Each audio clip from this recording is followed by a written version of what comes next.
I couldn't fit in. I was a weirdo. There's part of me that's just so awkward. And I had to hide that part of myself. I have to build something meaningful. Hi, I am Charlotte. I am here to talk about who I am and how I got here. And I prepared 10 little questions to ask myself. So let's get started. The first question is, can you introduce yourself a little? Where you come from and what kind of person you were growing up. I was born and raised in China. Growing up, I was always an outsider.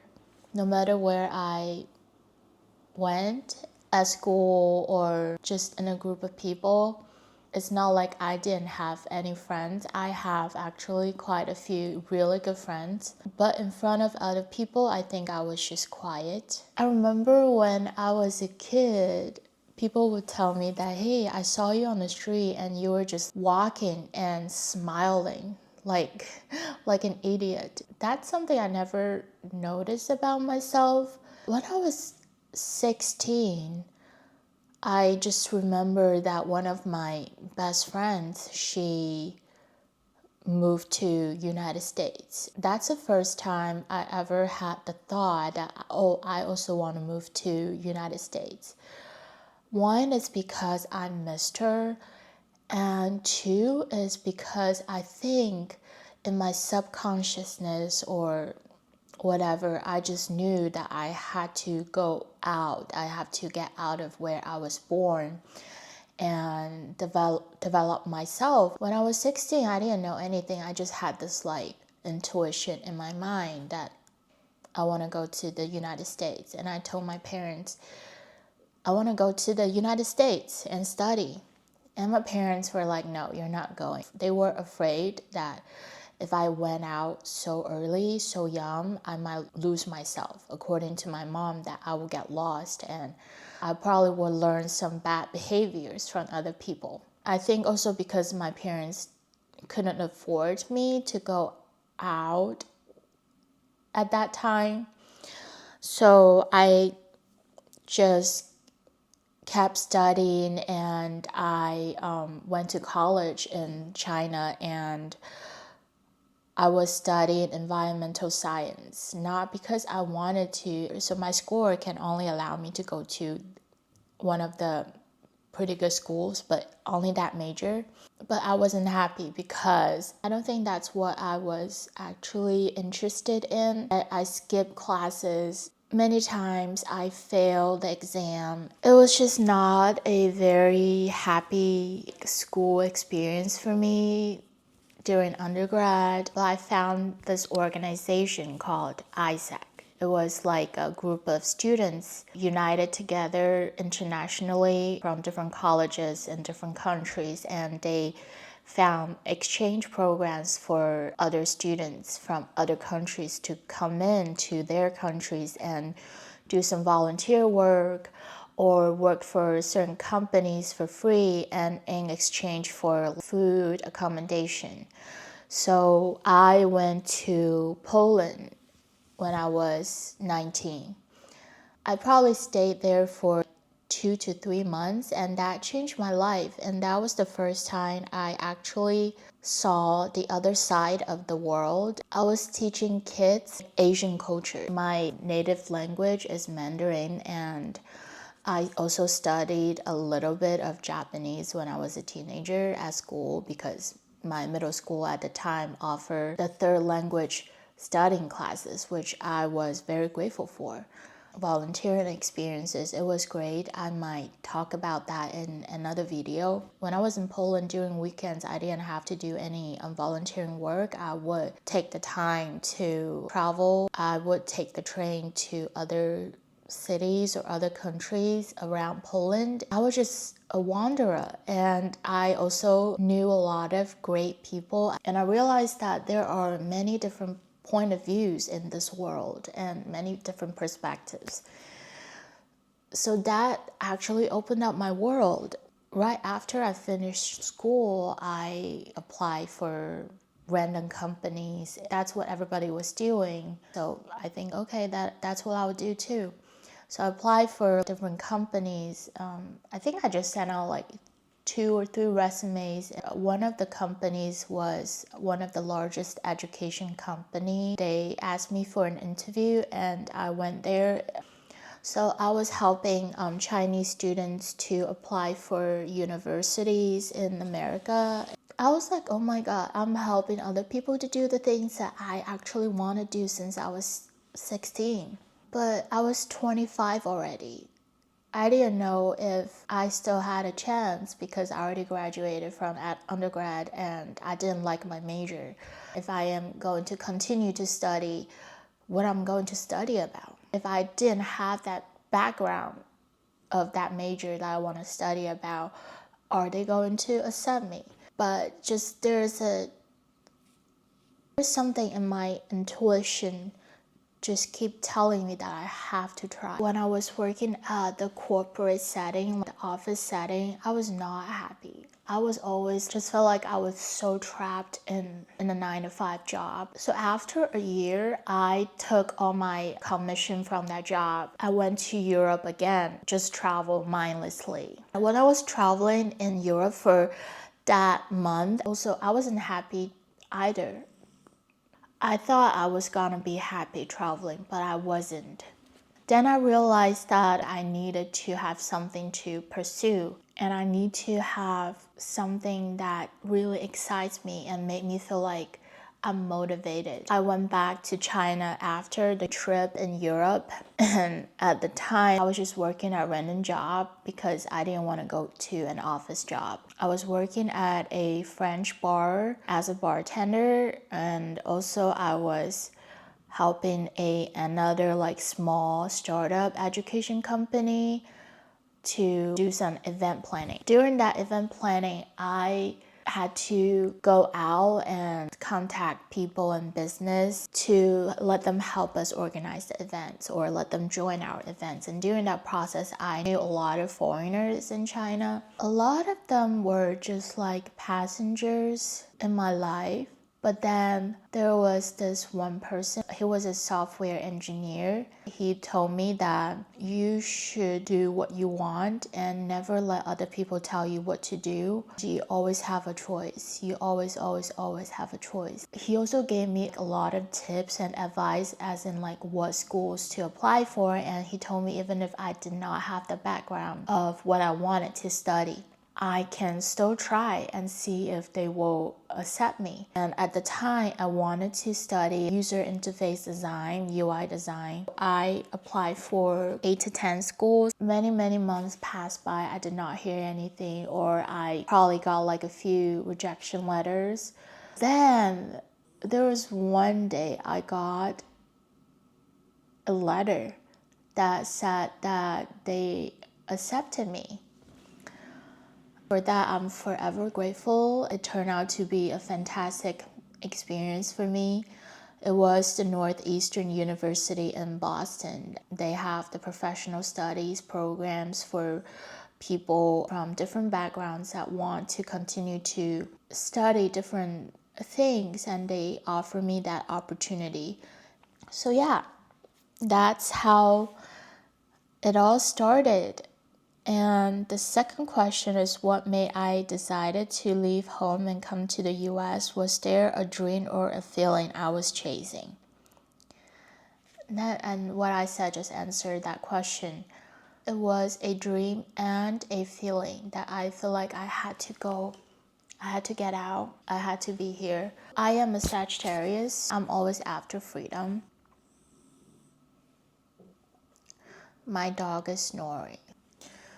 Okay, so the third question, what were your first impressions when you arrived in America? How did it feel, look, or even smell? I arrived at night. Boston just looks so quiet at night.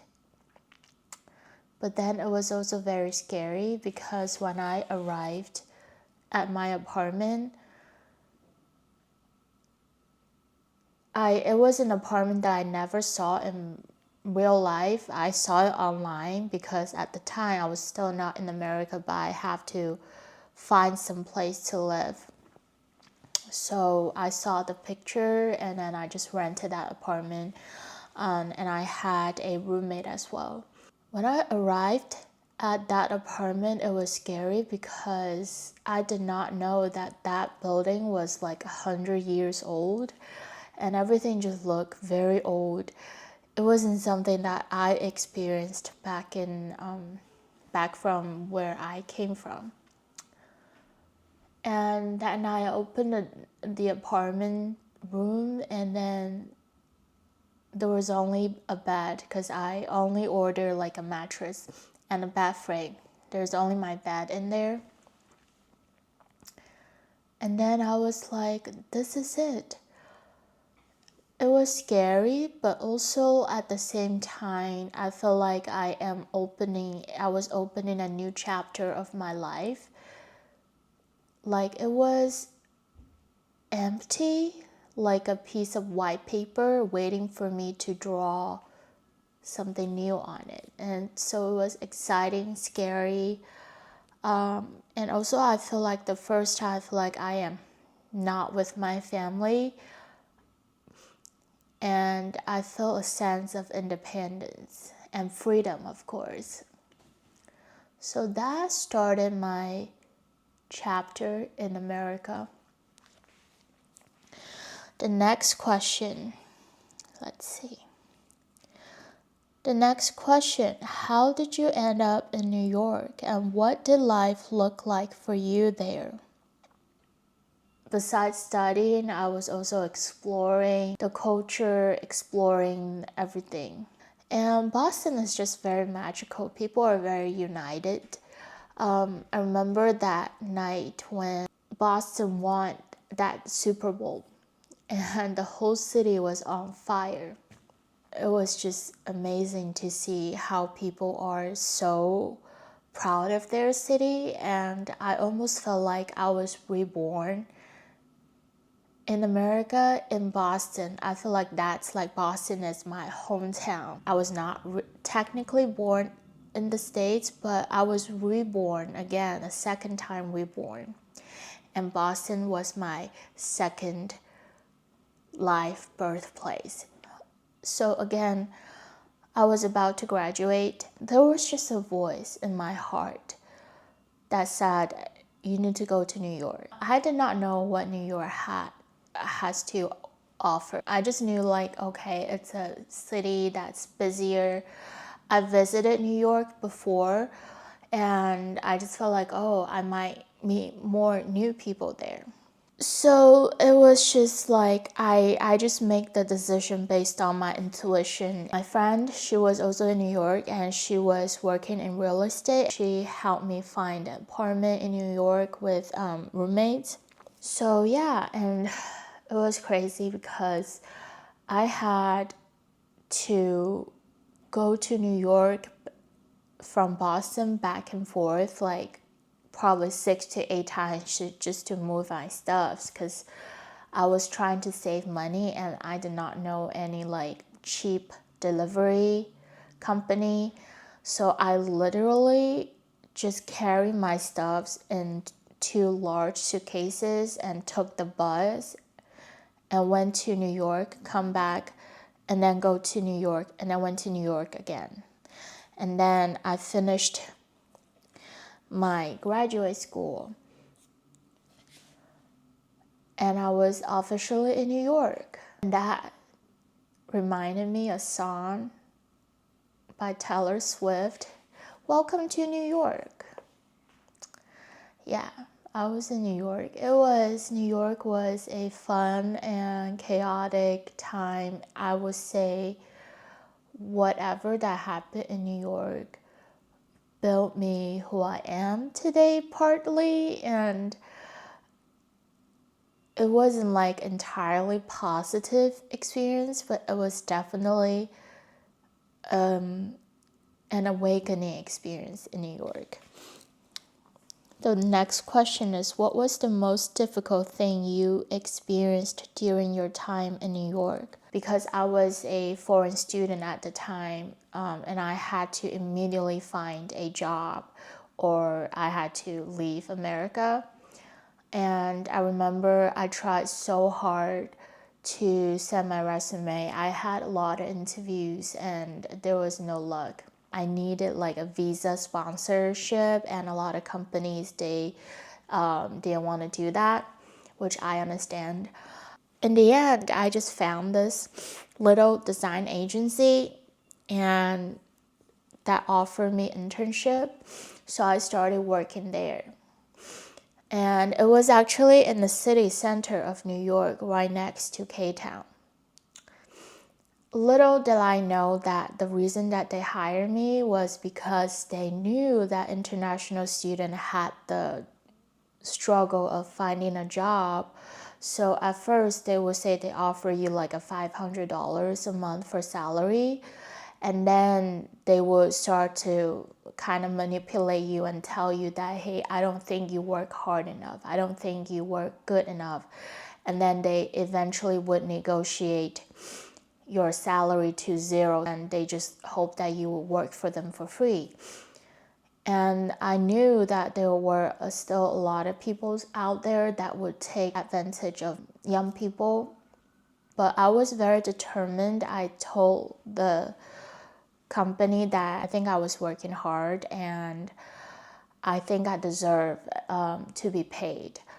So obviously they were not happy about what I said, and I think they were looking for opportunities to find new people to replace me. So I kind of felt that I felt the vibe from them. So I started to look for the next opportunity, and I started to like look around and call agents and ask if there's a new job around. And there was one day I got a phone call from an agent. She said, hey, I got a job opportunity, but you have to go like right now to the interview. So I was like, yeah, I will go. And then I just took I took some time off and went to that company, and I saw the manager. She was so nice. I showed her my work and she liked it. So she was like, okay, can you come to work next week? I was like, yeah, definitely. It was a fashion company, and I was into fashion when I was younger. Funny enough, like I actually manifested this. When I was in my early 20s, I was a huge fan of American Apparel, the company that was selling like very basic style clothes. I was very into that kind of like vintage 90s retro style. And I was so into it to a point that I hoped that I would work for them. And in the end, I was hired by, not by them, but by another fashion company. So yeah, manifestation has always been working for me. You just gotta have hopes. The coincidence that the moment I got hired by this job, I went back to that little agency, and they immediately just told me, hey, we found a new person. You don't have to come to work. They were trying to fire me and they felt sorry for me. But then I was like, okay, great. I was trying to leave anyways. I asked them to pay me for the rest of the salary, which is very important because they didn't want to pay. But it's very important to ask for the money that you deserve and never work for free. If you spend your time, you spend your energy, and I think you always deserve some kind of appreciation.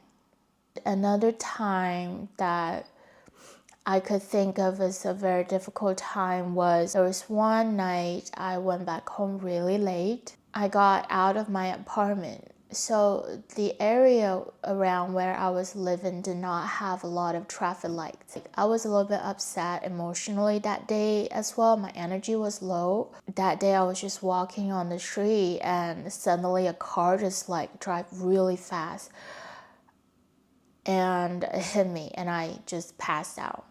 I didn't know how long I passed out for, but when I woke up, I lost like memories for like 5 minutes. I didn't know why I was there. I didn't know how. I just woke up in the middle of the street, and there was There were some people who were helping me to help me get up.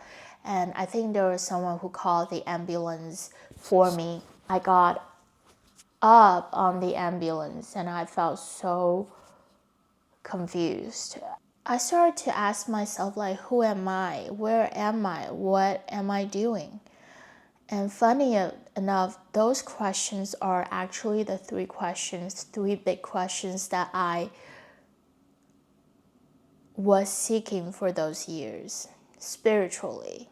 But at the time, I was literally just lost my memory and did not know where I was. But those three questions that I asked myself after I regained my consciousness after the car accident became the three main questions for my soul searching for the next 3 years, which is crazy. That car accident definitely became a turning point of my life. Like that hit made me realize that I have to build something meaningful. I can't just like wander around and not knowing what I was doing. It was right after the car accident I slowly found my pace and got into that job. That job was actually really was a fancy job for me. Seeing like some of like really cool people, watching how they dress, how they walk, and how they talk. Again, but deep inside me, I knew I couldn't fit in because there was part of me that was not like so chic, so cool. I was a weirdo. And I had to hide that part of myself in the company because I tried to protect myself, and I also tried to blend in, try not to act weird because I don't want to get fired so I can survive in that big giant city, earn myself a salary. So that was everything I did just to survive. But there was part of me that just so awkward being at a corporate job again. Like there was part of me did not want to follow those rules. Don't know why I had to follow someone's order. And there was part of me also wanted to behave well, did good work, get recognized. So it was very conflicted at the moment. To blend in, to survive, to carve myself into a corporate, presentable person, and to become more self-disciplined and just to be responsible and be an adult. So those are really defining moment to change myself.